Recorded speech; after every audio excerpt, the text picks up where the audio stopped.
Bueno, entonces nosotros comentábamos que habían varios métodos.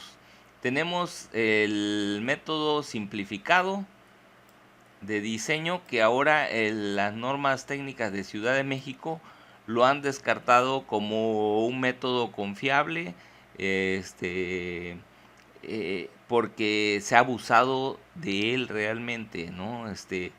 Ha habido mucho problema en ese sentido y por lo tanto, han tenido problemas con las mamposterías, con las edificaciones pequeñas, pero también porque ha habido autoconstrucción que realmente no respetó nunca, no hubo un diseño simplificado, ¿no? El doctor Mena de Comisión Federal de Electricidad del Instituto de Energías Limpias y de Electricidad y Energía Limpias, INEL, ¿no?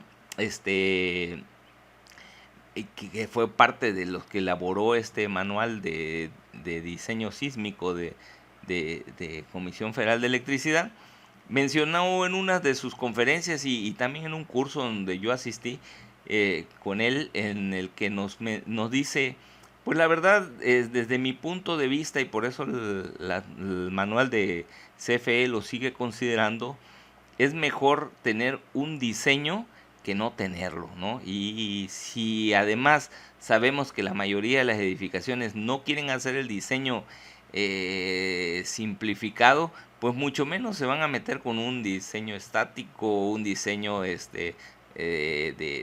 estos novedosos, del tipo pushover o de otras situaciones más sofisticadas como los diseños que están apareciendo ahorita. Pues de alguna manera pues nos vamos a enfocar en ese método simplificado, ¿no? Entonces CFE lo sigue retomando, pero está muy conservador. Ya lo notamos y se lo voy a mostrar en este sentido para que podamos. Yo les doy una sugerencia, pero igual pueden ustedes, si se deciden trabajar directamente con él, o bien manejar un criterio, pueden hacerlo. Es solamente, como dice, lo que se dijo en el curso se queda en el curso, así como lo de Las Vegas, ¿no? Entonces está el método simplificado, está el método estático en este caso, método estático, que son métodos que normalmente los podemos desarrollar hasta cierto punto manualmente y con mucho ahora con la ventaja del Excel. Son métodos que se desarrollaron para la época de los 60, 70 y 80 inclusive, y que de alguna manera pues podían manejarse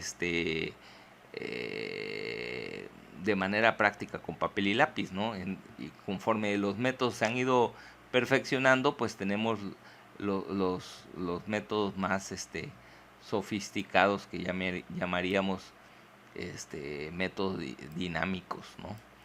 En este caso. Entonces, este es estático y estos ya son dinámicos. Y dentro de los métodos dinámicos hay una serie de nuevos métodos, que ahorita anunciarlos pues no sería muy necesario, ¿no? Entonces nosotros nos vamos a enfocar prácticamente en trabajar estos métodos, método simplificado y el método estático prácticamente, ¿no? Que son los métodos que podemos trabajar en un Excel con mucha facilidad. Y dentro de este método estático, tenemos el, el tradicio, no. Dentro de estos métodos estáticos tenemos, llamémosle el tradicional, ¿sí? Y tenemos el de columna ancha. El de columna ancha, lo podríamos inclusive modelar para computadora. De hecho, ahorita se están utilizando mucho los métodos en computadora para métodos dinámicos, el uso de modelos que son manejados por elemento finito, que se divide el muro en muchos cuadritos, y de alguna manera podemos calcular los esfuerzos que cada uno de esos elementitos está contribuyendo, y además estamos ligándolo con perfecta unión hacia toda la estructura, ¿no? pero se vuelve muy engorroso y complicado a la hora de interpretar la información que generan. En cambio, el método de columna ancha es muy práctico y se puede modelar para computadora, y según los análisis, lo vamos a ver en uno de los días que vamos a tener no estaba incluido, pero vamos a ver algo sobre la columna ancha. Si bien tal vez no vamos a meterlo en la computadora, sí vamos a ver algo de sus bases, porque es un método que se puede trasladar con facilidad a las computadoras, incluso a programas de software que no necesariamente sean tan potentes como un SAP o un ETAPS. O sea, podemos trasladarlo a un software más doméstico, de esos que comparten en las universidades, que existen en las universidades y se pueden compartir, y se puede trabajar de manera eficiente, ¿no? Y da buenos resultados según el estudio que hacen los mismos investigadores. La mejor aproximación contra las pruebas físicas fue utilizando el método de columna ancha. Entonces es un método muy eficiente y muy bueno, independiente de todo lo que le puedan meter a que mi programa hace un montón de cosas, ¿no? Es un método adecuado. Bueno, empezamos con el método simplificado. Ya vimos los antecedentes. Esto ya lo habíamos visto, no lo quiero recapitular. Y las cargas con que vamos a estar sometiendo a la estructura son las cargas gravitacionales y las sísmicas, que ya vimos dónde las podríamos localizar. En el caso estamos utilizando esta estructura, aunque el ejemplo que les voy a mostrar ya en el Excel es otro. Se lo voy a dejar de tarea, aunque ya se los compartí. Pero este es el proyecto de una edificación de 3 niveles que tiene esta distribución en planta. Para su análisis en este particular, está dividido en muros de acuerdo a toda su longitud. Son nomenclados, no puse Y1, Y2, sino que fue Y1 completo el muro. Como ya habíamos discutido algo para las gravitacionales de eso, y ahorita lo vamos a ver numéricamente qué pasa, pero les voy a explicar el cálculo. Y aquí está el muro Y2, Y4, bueno, todos son muros continuos, ¿no? La primera parte del método, yo creo que me adelanté con lo demás, pero la primera parte del método simplificado dice que el 75% de las cargas verticales están soportadas por muros ligados entre sí para que se pueda usar el método, ligados mediante losas monolíticas. O sea que todos nuestros muros, el 75%, estén ligados por losas. Si te tolera un 25% que esté en doble altura, un hueco o una discontinuidad, ¿no? Entonces sí te tolera el método. La distribución será sensiblemente simétrica con respecto a los dos ejes ortogonales, o sea, te tolera cierta simetría que ya habíamos visto que era del 10%, ¿sí? Esta es la simetría que vimos que se considera el punto número 11 de la condición de regularidad. Para este método, la estructura tiene que ser, en este sentido, con poca excentricidad. No te está limitando que haya simetrías. Te dice que la excentricidad solamente, para que lo puedas usar, debe ser menor del 10%. De otra manera, es mejor que te vayas a un método más refinado, ¿no? Además te dice que la relación del largo entre el ancho debe ser menor de 2. ¿Se acuerdan que decía 2.5? Bueno, para utilizar el método simplificado te lo aprieta más y te dice 2.0, ¿no? Te dice que esa relación debe ser 2.0, y la relación de altura total entre base debe ser menor que 1.5, y decía 2.5, pero aquí lo es más estricto en este caso. Y te pide que máximo son para alturas de hasta 13 metros. Eso sí, ya de alguna manera 3 metros por 4 niveles, pues, muy escasamente se construyen con ese tipo de estructuras aquí en Chiapas mismo. Inclusive 4 niveles casi no se construyen, pero te permitiría en un momento analizar hasta 4 niveles mediante esta metodología simplificada. Aquí nos da las fórmulas que tenemos que aplicar para calcular esa excentricidad mediante la suma de el muro, tu área de muro en planta, en la dirección que estás trabajando, por la distancia de él al eje centroidal de masas, ¿no? Entonces aquí tú tienes un eje de masas aproximado y en este sentido tú sacas tu relación de la distancia que hay de aquí para acá, que se vendría siendo el X, y el área que vendría siendo esta área es esta de tu muro multiplicado por su distancia a este eje, y en este caso por un factor que tiene que ver con la longitud del muro y la relación de esbeltez, ¿no?, del muro. Entonces, y lo divides entre la sumatoria de todos los muros que tienes, ¿no?, en esa dirección, en tu dirección de análisis. Lo mismo para los muros que están en el otro sentido, es la distancia Y, etcétera, ¿no? Y de tal forma que al calcular la excentricidad, esta debe ser menor de 10% para los muros horizontales de esta B, y para los muros verticales de esta H, ¿no? Eso es lo que te dice el factor de corrección para el área del muro, que tiene que ver con su esbeltez. En este caso se calculan mediante esta fórmula, y cuando se trate de revisión de colapso se hace mediante esta fórmula, ¿no? Entonces, para nosotros la importante es de colapso, pero también la de servicio es esta, y tenemos que evaluar ambas. Según la condición del método es que evaluemos ambas. Y luego calculamos este Q, y proponemos este Q y esta sobre resistencia para calcular el coeficiente sísmico, que es A entre Q por R, y luego lo multiplicamos por esa formulita que habíamos visto cuando el modelo tiene varios niveles de masa. Lo vamos a utilizar aquí, ¿no? Es eso. El método simplificado está relativamente sencillo. Dupliqué algo acá.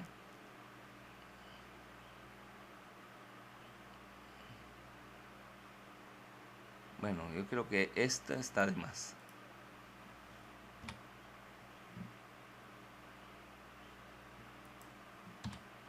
Ya está. Se me fue. Puse porque las condiciones del método aquí están, pero luego no se notaban bien. Aquí ya las extendí, ¿no? Esta es la condición de simetría, que ya la vimos, que no se notaba bien acá. Yo se las expliqué aquí, pero realmente, como se los voy a compartir este archivo, se los quise dejar de esta manera. El mismo lo pueden consultar, esto mismo lo pueden consultar en su en su manual de obras civiles de Comisión Federal de Electricidad, que también creo que se los compartí. Bueno, primero que todo vamos a revisar la condición, porque para usar el método necesitamos la condición. Yo lo que quiero que veamos es cómo es que obtenemos esos valores, ¿no? Bueno, lo primero que hacemos es proponer unos ejes los más centrados posibles, a menos que nosotros calculáramos el centro de masas, porque debe pasar en el centro de masas. Realmente estos ejes que vamos a proponer deben pasar en el centro de masas realmente. Entonces, si nosotros, o de gravedad, pues del centro de masas, sí. Entonces, si nosotros proponemos uno lo más centrado posible, la corrección que tengamos que hacer va a ser menor, ¿no? A ver, no voy a hacer algún comentario de ustedes que no me está llegando a tiempo.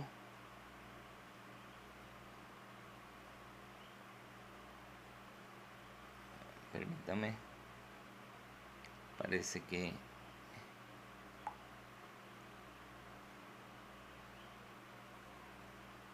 ok. Perdón. Entonces tenemos que hacer esta propuesta de ejes. Bueno, luego tenemos que sacar cada uno de los muros, este X1 que habíamos puesto aquí, qué distancia tiene hacia nuestro eje propuesto de 4. Y luego calculamos la relación de la altura entre la longitud, que la altura del muro es 260, entre su longitud de muro. Estos son locales, son de este H entre L es local, es de muro nada más, ¿no? La relación H entre L es de muro, esta. No es de la altura total del edificio, esta es local, es altura de muro. Entonces sería 260 entre la longitud de este muro, que tendríamos que sacar esa longitud, que es de 2.59, quizás sea 260, pero yo lo tomé como 2.59. Y luego tenemos que calcular el FAE, que es ese factor que vimos en este caso, que se calcula mediante estas formulitas, ¿no? Para colapso y para servicio. Entonces yo tengo aquí en esta tablita la condición de colapso primero y luego la condición de servicio también para verificarlo, ¿no? La mayoría de los valores van a ser los mismos, pero estos valores se ajustan dependiendo de la formulita para cada uno de ellos, ¿no? Ya aquí sacamos eso. Entonces lo hacemos para cada uno de ellos, vamos sacando la distancia, vamos sacando su longitud del muro, y pues también aquí podemos utilizar el espesor que corresponde a nuestro muro, ¿no? Para poder sacar el AT. El AT es la multiplicación del espesor por su longitud. Nada más recordando que este está expresado en metros y este está en centímetros, hay que pasarlos a las mismas unidades cuando hagamos la multiplicación, ¿no? Bueno, una vez que hagamos esa parte que corresponde a esto, ¿sí? Para calcular el FAE de colapso es aplicando esta fórmula y en este sentido, para ir calculando este valor H entre L, como les dije, es 259, 270 entre 259 y eso me da 104 y es el que ponemos acá. Calcular esto me da esto, ¿no? Para que nos demos cuenta de dónde es que vienen saliendo cada uno de los valores.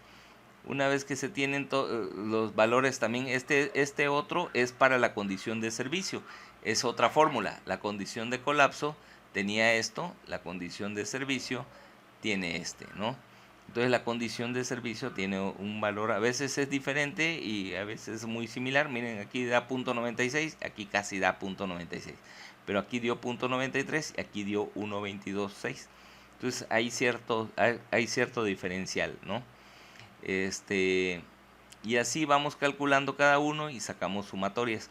La hoja de cálculo que hace esto, la tienen ustedes en sus hojas que yo les compartí para que la analicen con calma y la puedan ustedes trabajar. El área que les decía, el AT, es la longitud del área, el área transversal o área de contacto del muro, que es la longitud del muro por su espesor, nada más convirtiéndolo en sus unidades correctas, ¿no? Las cargas instantáneas ya vimos de dónde venían, las características del muro, el F' del muro, la que viene siendo la capacidad de resistencia a la compresión, y esta es de resistencia al corte o a la tensión diagonal, ¿verdad? El factor de reducción, que 0.7, el factor de seguridad de 1, ¿no? En ese sentido, este factor se refiere al tipo de estructura.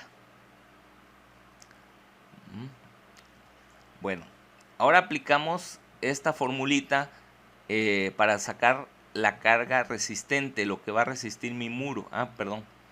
En función de esto, en función de esto, obtenemos si pasa el muro o no pasa, dependiendo de que si excede el 10%. Estos son los 10%, digamos el 10% en esta dirección es 0.81 y me salió para la condición de servicio 0.89. Quiere decir que ya pasó la excentricidad del 10%. Pero en este caso, pues como el eje está bien ubicado, si vemos es simétrico de aquí y acá, pero no es simétrico de aquí y de acá. Está muy próximo a la simetría porque me está dando punto 89 y es punto 81. O sea, prácticamente está muy próximo, pero no se excedió. Se excedió. Este es el 10% y este pues será un 12 o un 13%. Entonces ya se excedió, ya teóricamente no cumpliría el método. Pero pues es cuestión de que cada uno pueda valorar, ¿no? Punto 89 entre 8.14 sería el 10.5%. Podríamos tolerarlo, ¿no? Este es el 10.5%. Yo puedo decir, bueno, sí le acepto ese 10.5% y lo voy a analizar por el método simplificado porque no es una gran desviación, ¿no? Puedo decirlo de esa forma. Bueno, aquí ya estamos entrando a ver la capacidad de corte que tiene mi sistema. Qué fuerza cortante va a recibir cada muro y cuánto necesita para deformarse la misma cantidad ante una solicitación sísmica, ¿no? Para que se deforme del mismo tamaño. Y para eso, esa fuerza se debe calcular utilizando esta fórmula.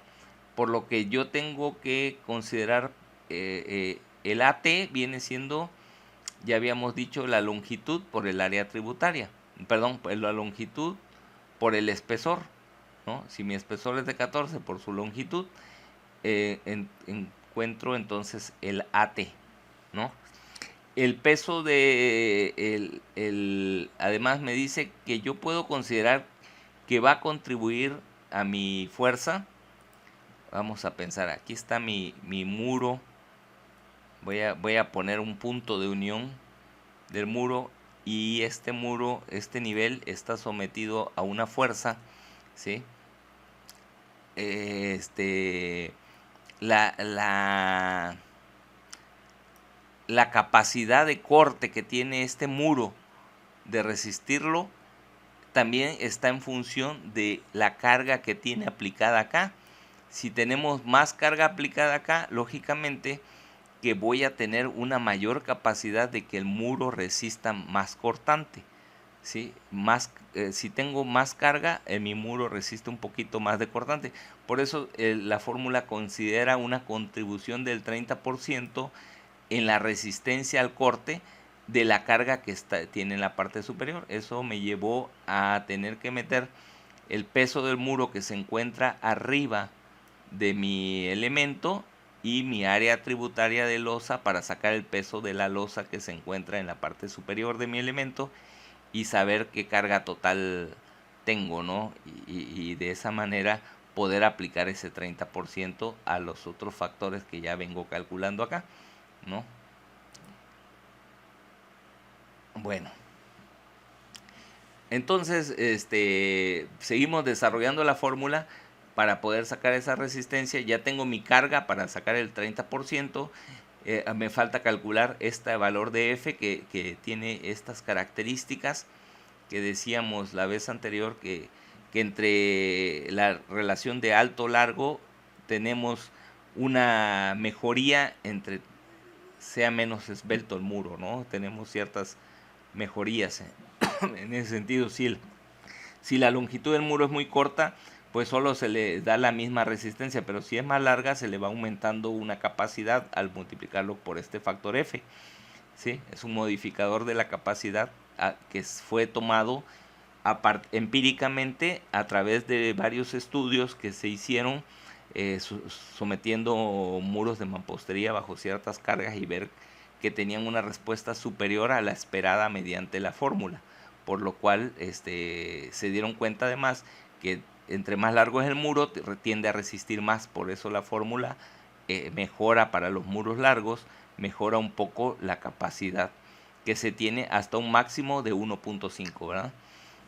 Bueno, entonces calculamos este valor de F, calculamos el primer elemento que sería 0.5 del B', que viene siendo esta cantidad que la sacamos de las normas para Si no tenemos pruebas de nuestra mampostería, tenemos que tomar el cortante que dice que puede resistir o la tensión diagonal que puede resistir nuestra mampostería, que es de 2 kilogramos por centímetro cuadrado. La 2004 creo que te decía que podía ser 3.5. La 2017 nos los bajó a 2, porque hay mamposterías, hay sitios en Ciudad de México que sus mamposterías son muy malas. Aquí en Tuxtla también he sabido que las mamposterías, los tabiques pues son muy malos. Vimos pruebas, vimos estudios.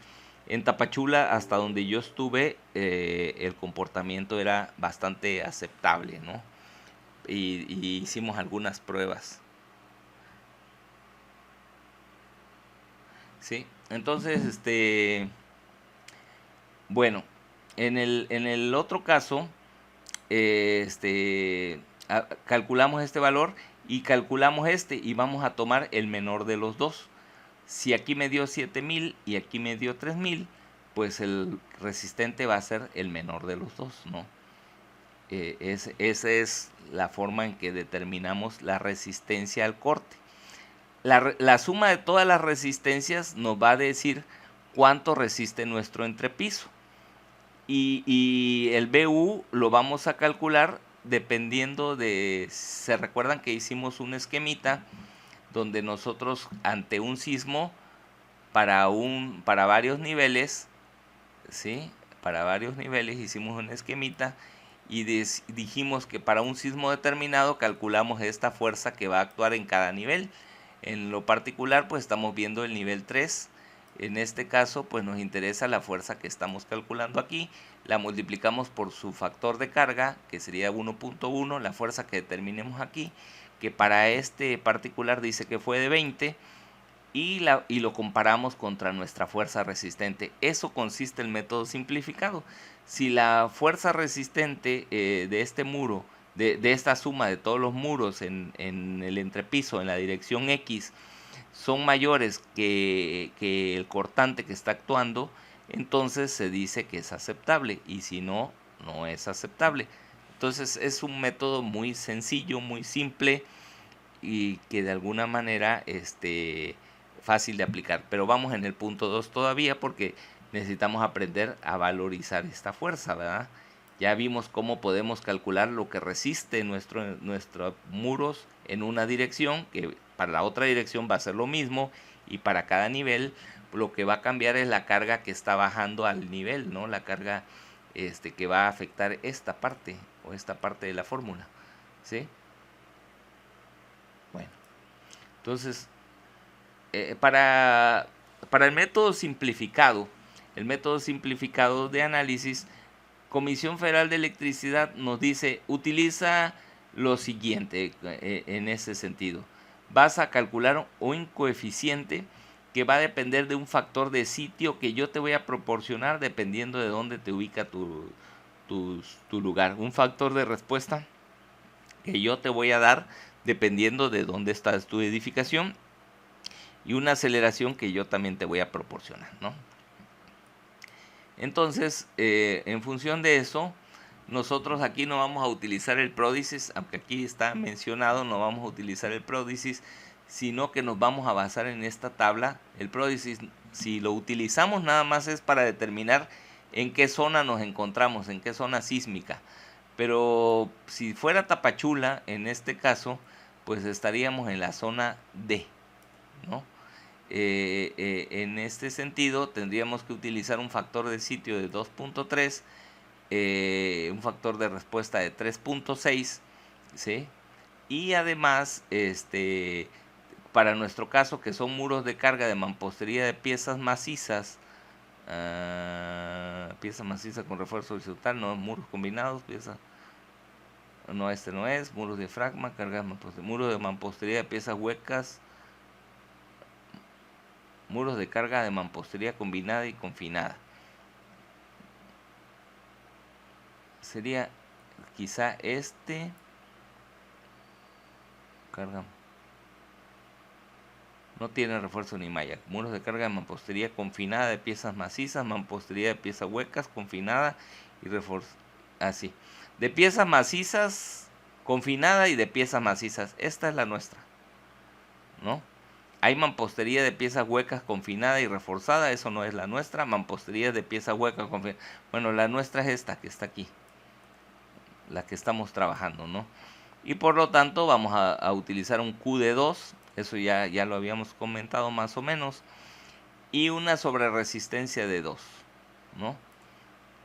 Sí se utiliza el pródisis, perdón, para sacar la aceleración y se le aplican todos estos factores. Entonces, en función del sitio que estamos trabajando, ya le aplicamos a la aceleración que obtenemos del pródisis. Esto no lo obtenemos del pródisis, lo tomamos de lo que nos mencionó acá, ¿no? Lo obtenemos de esos valores y el factor de respuesta es de 4.2, aquí está, para Coatzacoalcos, 4.2, que es la zona A. Este es diferente, ¿sí? Y el factor de sitio es 3. Entonces, perdón, bueno. Y tomamos entonces la aceleración multiplicando por este, obtenemos esto, el coeficiente, el cociente sísmico, lo dividimos entre 2, y luego lo dividimos entre la aceleración de la gravedad para poder sacar como coeficiente, ¿no? Y me dio 1.3, luego lo dividimos entre 2 por 2 y ya nos da el valor que vamos a utilizar, que es 0.32. Entonces aquí se va a diseñar con 0.32, ¿no? Ahora, esto vamos a calcular, como son 3 niveles, vamos a utilizar nuestra figurita que habíamos dicho, y vamos a considerar que cada nivel tiene 270 de altura. Entonces en el primer nivel la altura es 270, en el siguiente nivel tendría 270 más 270, 540, y en el tercer nivel 540 más 270. Luego tenemos las cargas que va a tener cada nivel. Miren, 42,615, a ver si lo tengo sumado aquí, 41,197 dice, a ver si está aquí, 41,197 es el tercer nivel, ¿sí? Estamos trabajando con el tercer nivel en la dirección X. 41,197, tercer nivel, dirección X, ¿no? Entonces en la dirección X tenemos 41,197 a una altura de 8.10, ¿no? Entonces sacamos su energía, que sería 8.10 por 41, me da 333, y luego me dio 230 cada uno de los niveles, lo sumé y apliqué la formulita que tenemos acá, ¿no? Que sería el peso por su altura, que sería entre la suma de esto, ¿no? Y así multiplicado por el coeficiente que tengo acá, me da la fuerza que yo tengo aplicada en cada nivel, ¿sí? Estos 20 toneladas en el tercer nivel es 20, pero el cortante se convierte en el siguiente nivel como 20 más 13, me da 34, y en el otro nivel 34 más 6 me da 41.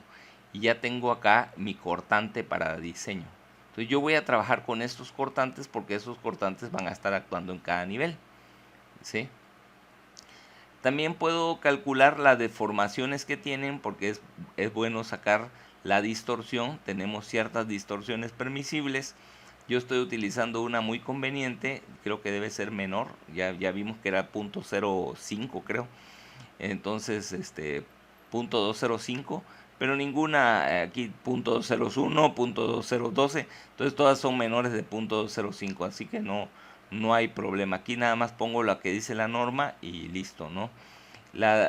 Como tengo la rigidez, en este caso por cada uno de los entrepisos, esa rigidez no les he mostrado el cálculo, creo. No, porque aquí sacamos esto. La rigidez la vamos a calcular también para tener la rigidez de cada entrepiso, y como puedo calcular esta rigidez, entonces con la formulita que vimos de deformación es igual a el cortante entre rigidez o cosas por el estilo, entonces podríamos calcular también el desplazamiento que tuvo en cada nivel esto, ¿no? Se va a desplazar para crear la deformada de este sistema de tres masas, ¿no? Entonces, para sacar la distorsión es la deformación en la masa entre la altura. Y eso es lo que comparamos contra esto, ¿sí? Básicamente. Aquí está, miren, esta es la suma del entrepiso, ¿sí? Bueno, entonces ese cortante sísmico acumulado por nivel ya lo vimos. Ese 20 es el que estamos comparando acá contra en esta dirección. Y si pasa es que es menor, ¿no? Ahora, para sacar la rigidez, nosotros también vimos una formulita que era 1 entre K igual a H al cubo entre 3 EI más la módulo corte por el área total. Entonces aquí lo vamos a calcular en momento de inercia, porque aquí me piden momento de inercia. El módulo elástico, de acuerdo a la norma, es 600 veces el F'M, que sería de 15, y el módulo de corte es 0.20 de este valor. Entonces, aplicando esto, puedo calcular la rigidez de cada uno de mis muros en toda su longitud, ¿sí? Puedo calcular eso y luego puedo calcular en base a esa rigidez qué fuerza está trabajando este muro. Entonces yo puedo decir cuánto me va a aportar por muro. Esta es una revisión que ya va correspondiendo al método estático, ¿no? A mí me interesa para este nivel nada más llevar hasta aquí, porque el piso simplificadamente lo reviso acá. Pasó, ok. Y esto es para deformaciones, lo uso para deformaciones. Pero si quiero ver qué muro me puede fallar en un momento determinado de manera independiente, acuérdense, si ya tengo rigidez acá, puedo calcular el corte, ¿no? Que le va a tocar, porque la rigidez total es esta. Proporcional a su rigidez va a absorber una parte de la carga de estas 20 toneladas. Una parte de esas 20 toneladas proporcional a este total le va a corresponder a esta proporción de rigidez. Y de esa forma tengo aquí un cortante para cada uno de mis elementos de muro que va a estar absorbiéndolo, y puedo revisar muro por muro que resista el cortante. Pues a lo mejor globalmente sí lo resiste, pero alguno va a quedar dañadón, ¿no? Tal vez este puede quedar dañadón, no sé, bueno, perdón, el más alto, el que tenga 3335, a lo mejor, bueno, este resiste 4000 y este 3000, no hay ninguno. Todos los muros pasan, ¿no? En este caso, ¿no? Muro de mampostería de piezas macizas, estoy tomando esta para ponerla acá. Pero dice con refuerzo horizontal y no me percaté, debí haber tomado esta, muros de carga de mampostería confinada de pieza maciza, que es .205, pero aún así todos pasaron, tanto en la dirección X como en la dirección Y, ¿sí? Vuelvo a escribir aquí que debe tomarse en cuenta la congruencia de las unidades, y también aquí les menciono la fórmula de dónde salió esta fórmula, que la vimos en un diagrama que perteneció a una presentación del ingeniero Amado Rueda, y que de alguna forma la tomamos y la ampliamos con otros elementos, ¿no? Y esto pues es un comentario de qué pasa con cada elemento y cómo se calcularon, ¿sí? Para poder checar elemento por elemento, pero este cálculo no lo necesitan para este método simplificado. Ustedes llegan hasta acá, y si quieren revisar desplazamientos pueden meterse hasta aquí, ¿no? Y aprender esto les va a servir para el método estático. Es muy simple, si ya tienen todos los valores, nada más arrastran la fórmula y es muy fácil. Aquí viene explicada. Bueno, ya vimos esta parte, nos quedan 6 minutos, pero quiero mostrarles algo en este caso.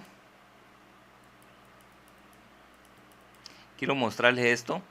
Esta hoja es del segundo edificio que vimos, de 2 pisos, la casa habitación esa que vimos, y donde teníamos esta situación, ¿no? Tenemos todos los muros. Aquí tengo una corrección de centroide porque como no le atiné al centroide, me está generando un conflicto, me está generando este valor que no debería ser. Ya hago mi corrección de centroide, aquí ustedes lo van a poder ver. Si tienen dudas de por qué lo corrijo así, pues podemos platicarlas con calma, pero si lo analizan con su propia matemática se darán cuenta qué es lo que hago en esta corrección de centroide. Entonces, ya vemos que es 0.002 y por lo tanto está ok. Aquí es el estado, me dice que está ok para la revisión de colapso y está ok para la revisión de servicio, ¿no? Entonces no hay problema, es planta alta y planta baja nada más. Pero teníamos dudas de qué pasaba si nosotros, en lugar de considerar tramos de muro por muro, ¿sí? De tomar un muro, lo dividimos en pedacitos este muro, ¿no? Este muro lo dividimos en pedacitos y luego dijimos, bueno, oye, ¿y qué pasa si en lugar de estar en pedacitos lo tomamos continuo? Yo les dije que hacerlo en pedacitos es más conservador que hacerlo continuo. Bueno, aquí está en pedacitos y aquí está su análisis en pedacitos de los dos niveles, la planta alta y la planta baja. Y vemos, en este caso me está diciendo que no pasa, ¿no? No, porque la fuerza cortante que le está llegando es de 65 toneladas y solo resiste 37 el entrepiso, ¿sí? Ahí lo vamos a explicar en la siguiente ocasión todo a detalle, pero yo quiero que se den cuenta de algo porque es algo de lo que me ha mantenido motivado poderles explicar sobre que pueden dividirlo, en tramitos, su muro, y que eso es conservador, y o bien considerar el muro en toda su longitud, ¿no? Que para el método simplificado yo creo que es lo mejor, ¿no? Bueno, entonces tenemos esta situación y el cálculo de la fuerza sísmica aquí no pasó, pero miren, la resistencia acá me dio de 37 toneladas. Bueno, entonces yo me di a la tarea de simplificar los muros y unirlos. Es- Creo que tal vez necesitemos ver, bueno, lo comentamos en la siguiente, pero el X2 con el X3 eran un solo muro y en lugar de tenerlos divididos, pues los decidí juntar, ¿no? Entonces los junté y eliminé todos estos valores y fui juntando las longitudes y fui corrigiendo los cálculos que están acá. Y en función de eso, pues el valor que me dio de corrección de centroides y todo eso, miren que es muy similar y los dos pasaron también, entonces aquí no hubo problema. También aquí no lo hice en el sentido Y, solo lo hice en el sentido X. Aquí también solo en el sentido X en la planta baja y me dio este mismo valor que me da en el otro método. Entonces me dio menos 0.52 y en este método me dio menos 0.52. O sea, para la cuestión de ubicación de la condición de excentricidad o de momento torsionante, no afecta. Dividirlos o mantenerlos juntos para la revisión de torsiones no afecta. ¿Ok? Eso es una de las conclusiones que tenemos. O sea, cada uno puede hacerlo como quiera. Ahora, yo les decía que pudiera ser más benéfico el hecho de que si no lo dividimos, el muro resiste más, o sea, el cálculo de resistencia te da mayor y por lo tanto al dividirlo eres más conservador. Bueno, entonces aquí calculamos la resistencia para muros sin dividir y me dio 43 y en el otro caso me da 37 y en el otro sentido me da 32 y en este me da 45. O sea que el no dividirlos mejora la resistencia, aunque aún así no pasó, ¿no? Aún así no pasó, no cumplió, porque la fuerza sísmica que le está llegando es mayor. Bueno, esta fuerza sísmica está calculada mediante la metodología, está hecha para Tapachula prácticamente, zona D, mediante la metodología que nos da Comisión Federal de Electricidad, ¿no? Para esto, para el caso de método simplificado, para el caso de método simplificado. Es la metodología CFE para el caso de método simplificado. Pero yo realmente les decía que Comisión Federal de Electricidad es muy conservador y me voy a ir al método simplificado de las normas de 2004, en este sentido de las normas técnicas de Ciudad de México en 2004, que cuando permitía el método simplificado, y nos vamos a dar cuenta de lo siguiente. Nos vamos a dar cuenta que no lo marqué.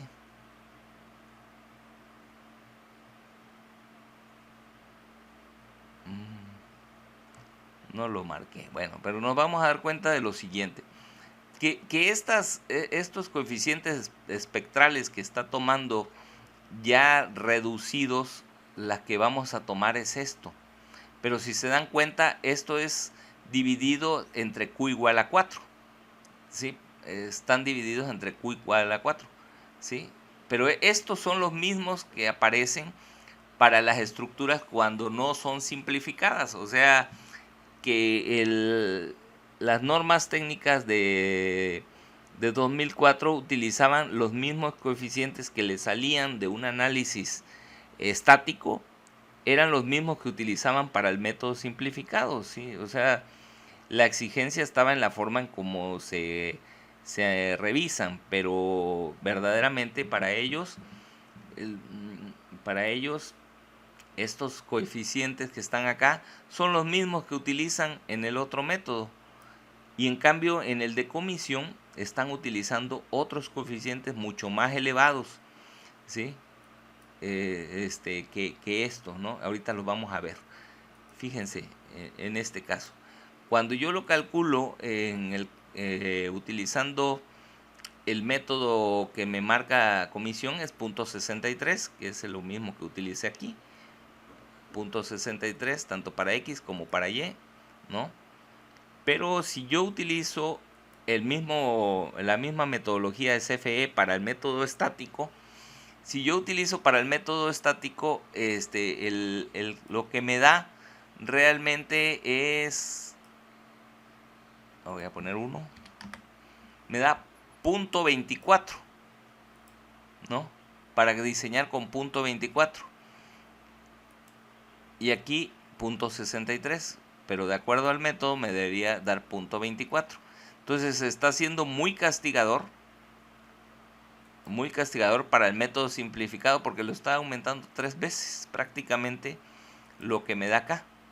Entonces yo propongo que para mejora de la seguridad, en lugar de utilizar el .24, se le afecte por un factor de 1.5, y con eso ya estamos dentro del margen de seguridad y no llegar hasta multiplicarlo por 3, que casi es lo que utiliza, por 2.8 o por 2.75, que es el que utiliza CFE, ¿no? Entonces, con un factor de seguridad de 1.5 pudiéramos hacer el cálculo y entonces revisar en este caso nuestra fuerza sísmica, no, aquí, en lugar de este 37 es el mismo que tenemos, este 37 es el cortante, perdón, este 43, ¿dónde estoy?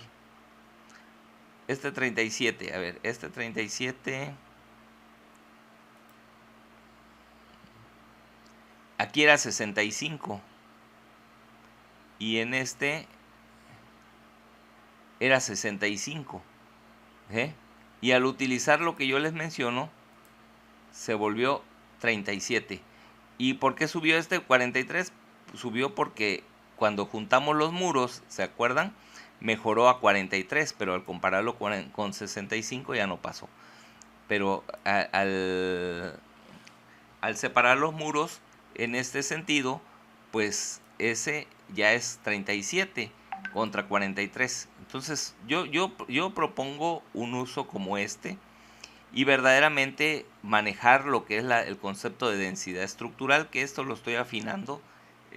Ya se los voy a explicar en la siguiente clase. Aquí es una metodología para medir la densidad estructural que ustedes pueden ver, ¿no? Bueno, todas las dudas creo que van a surgir en el momento que ustedes revisen sus hojas de cálculo. Esto es la parte del método simplificado que lo vamos a seguir tratando en la siguiente, porque vamos a tomar parte de estos elementos para el método estático, ¿no? Como tenemos problemas de sonido, si pueden hablar, adelante, y si no, mándenme sus mensajes de sus comentarios. De todas formas, para los que entraron o se enlazaron ya tarde, estoy grabando o grabé toda la presentación, la voy a dividir y en su momento se las voy a compartir.